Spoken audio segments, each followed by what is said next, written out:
प्राण लक्ष्मण के उबारे वाला,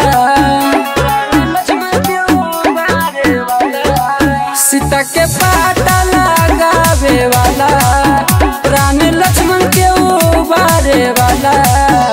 हनुमान जी हवे, हनुमान जी हवे, हनुमान जी हवे, हनुमान जी हवे, हनुमान जी हवे,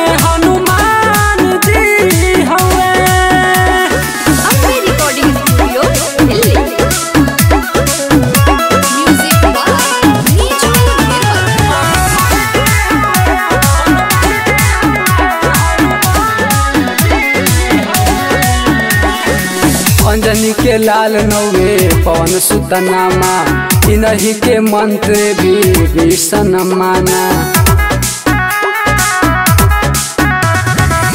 अंजनी के लाल नौवे पवन सुत नामा, इन्हीं के मंत्र भी भीषण माना। छाती चिर के देखावे वाला, समुद्र पार करावे वाला।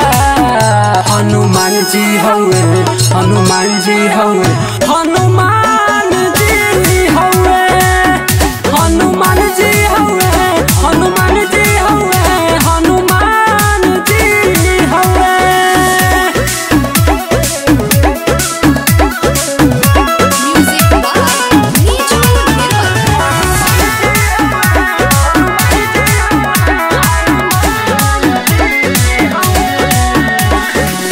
अष्ट सिद्धि नौ निधि के दाता, असबर दिन जानकी माता।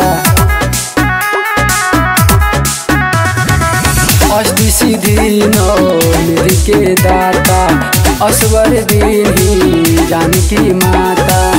त्रिपुट पर्वत उठावे वाला, राम के मित्र कहाए वाला।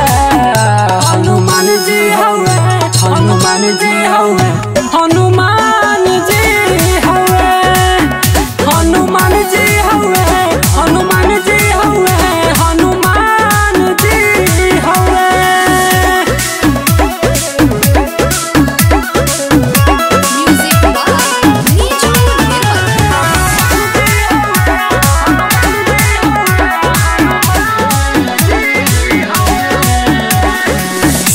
चौरसिया इनकार छुआ चरनिया, ललिता लाल जी लिखले प्यारा भजनिया।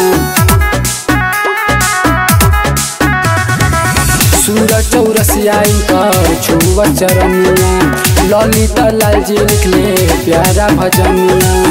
सबके कष्ट मिटावे वाला, दुखी दूर भागावे वाला। हनुमान जी हवे, हनुमान जी हवे, हनुमान